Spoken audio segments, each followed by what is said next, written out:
I am beginning to break out of a limbo, that limbo being no longer finding creating through action to be attractive, and yet not quite believing in the process of thought to create. Before you go further, we want to insert something, and that is, we are never at all trying to talk you out of action. But if you tend to your grid deliberately first, then the inspired action is just so satisfying. Action that comes from a vibrational equivalency is action that is life-giving and fun and uplifting to those who are witnessing it. Action that is offered in an effort to fill in the grid isn't. Okay. So action is a wonderful thing, provided you've tended to the grid first. Right. I meant like more banging it out sort of action. Well, like that doesn't... No value in that. Because that's how I live my life mostly. But sometimes you gotta. Sometimes you are where you are. You are where you are, and sometimes the action is required. And sometimes you gotta act even before you get your grid where you want it. But just know that you're acting before you've got your grid where you want it, so that the results that you're getting make sense to you. And then when you come out of the fog, do the work that matters, and it will get better and better and better for you. So in order to try to tip that belief from I have to do action versus the power of thought, I've been practicing. Give us an example where you have to do an action and you don't have time to clean up your grid first. I don't want to get a job. I want money to flow in without any action. I want to be extremely wealthy. Do you have plenty of money to carry you for a while? I did. Do you have plenty of money to carry you for a while? Not plenty. So you don't have a lot of leeway in this. So how long do you think it's Yeah, but I've been working on this for so long. Well, you're clearly not doing it the right way. Okay. That was the next question that we were going to ask you. How long do you think it would take you to bring the vibration of your grid up to the level of your vortex? How much time are we talking about? Not long, but I have... How about 10 minutes of concentration to bring yourself into vibrational alignment with your vortex? Yes, I could do that. So our question to you is, do you need to get a job in the next 10 minutes? No. So you've got time then. You've Unless got you time. want to hire me. You've Sorry, got... go ahead. Where you are now, you're not employable. Okay. Wow. I really asked for it. Okay, I got it. Okay. You're not a vibrational match to what we're looking for. Okay. We're looking for someone tuned in, tapped in, turned on. Okay. Someone who has done the grid work. So it's going to take at least 10 minutes before you're hireable. Okay. Before the grid begins to fill in. So do you accept that it is as simple as bringing your grid, the vibration of where you stand right now, up to speed with your vortex? Do you understand that it is that simple? I've experienced that emotionally, but I still think that feeling good isn't enough. You know? We have enjoyed this interaction immensely. Really? Are you gonna? Oh, not really, but we just want to get your attention. Because until you accept that premise, you've got nowhere to go. Until you accept that is a vibrational work that you've got to do, period. You do the vibrational work, and every single desire that you have will start filling in fast. You don't do the vibrational work, you keep repeating the patterns that you've got going, nothing can change in your experience. You've got to change the vibrational frequency. So we'll ask you some questions that will make that easier for you. Do you accept that you are a vibrational being? Yes. Do you believe that law of attraction is responding to your vibration? Yes. Do you think that you have some measure of control over the vibration that you're offering? Yes. Do you think that you've got some beliefs that are hindering? Yes. Do you think you've got some beliefs that are helping? Yes. Do you think you have the ability to emphasize the helpful ones Yes. while you diminish the unhelpful ones? Yes. Do you think that there is a way within you to feel the difference between what you're doing? Yes. Do you think your emotions let you know? Yes. So if you get on a train of thought that feels good to you, is it helpful? It makes me feel good. So we'll start again. Okay. Do you believe that you are a vibrational being? Yes. Do you believe that you live in a vibrational universe? Yes. Do you believe that law of attraction is responding to your vibration? Yes. Do you believe that your vibration equals your point of attraction? Yes. Do you believe that you have some measure of control over what your vibrational offering is? Yes. Do you believe that the thoughts that you think and the way you feel are connected? Yes. Do you believe that when you think a good feeling thought, that it means that you're offering a vibration that's more a vibrational match to what's in your vortex? Yes. Do you believe that you have the ability to think more thoughts that feel good? Yes. Do you believe that as you are thinking a thought, that you can tell whether you're on a track of it helping or hindering? Yes. Do you believe that you have the ability to stop in the middle of your awareness of a hindering thought? Yes.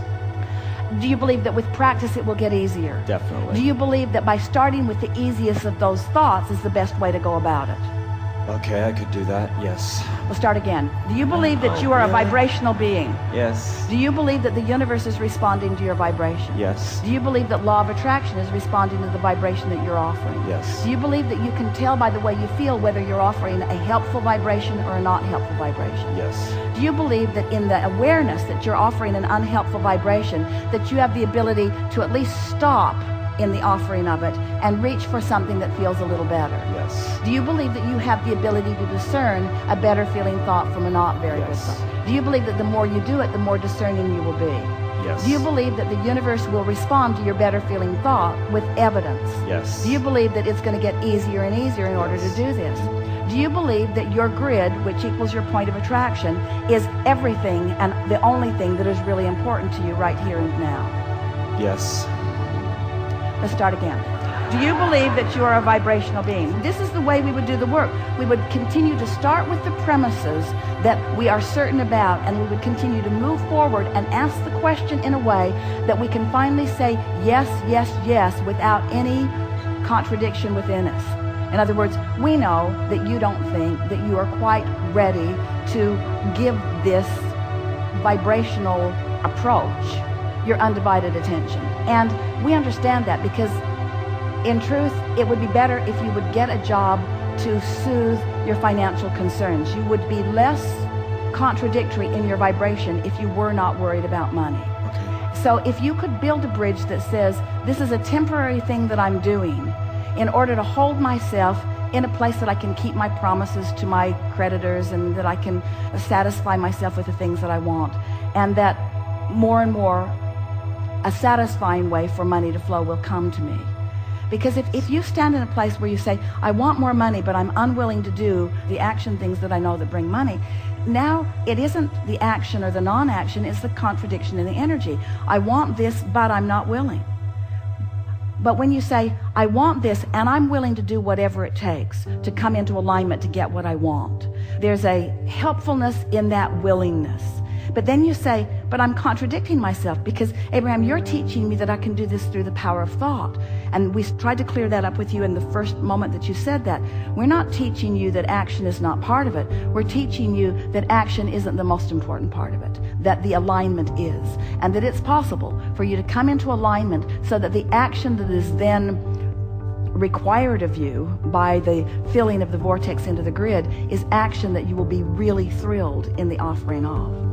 There isn't one of you who doesn't want to act. You do. You want to act. And there isn't one of you who wouldn't revel in inspired action over required action. They are very different actions. But if you don't take the time to do the grid work, the inspired action doesn't come. And when it's required action, required action, required action, you get burned out really, really fast. But when it's inspired action, then you can't stay up long enough, and you can't get up early enough, and you can't talk about it enough, you see. When it's inspired action, the whole of the universe is flowing with you into this poignant moment. Most humans do not allow themselves the feeling of standing in a moment in time, focused upon something that they care about, having cleaned up their vibration so that the energy that creates worlds is flowing through them in this moment, so that every intelligent consciousness that knows anything about what you're talking about or thinking about or engaging about is flowing with you and through you in that moment. That is co-creation at its best, you see. But you got to line up with that energy. And you got to know when you're not lined up with it and know when you are lined up with it, and then just keep leaning toward the lined up with it until after a while it becomes really easy. You can tell the offness of something almost instantaneously. There are a couple of things that we want to ask of you. You were really good, by the way. Your answers were in keeping with the vibration. You were not saying one thing and meaning another. So we want to follow that trend just a little bit and ask a few more things of you. Do you believe that there is value in contrast? Yes. Do you believe that out of the contrast will come greater clarity? Yes. And that greater clarity is easily satisfied once you do the grid work? Yes. Now, the easily is the part that you were stumbling over just a little bit. Yeah. But do you believe now, does it feel easier to you now than it did just a little bit ago? Yes. Does it feel to you that you've come into resonance with understanding your own power? Yes. And can you relax a little bit as you stand in contrast right now, without money flowing in the way that you want it to? Can you embrace that as a good thing, not a bad thing? Yes. Can you let this moment in time not feel like struggle, but feel like clarity? Most of the time. This moment in time. Oh, yes. This moment, yes. Because if this moment in time, with this contrasting experience, if you can stop beating up on yourself because you didn't get it right the first crack out of the box, if instead you can say, oh, this didn't go the way I wanted it to, but it's all right because I'm still standing here evaluating contrast. That's the peace that we're wanting you to find in this.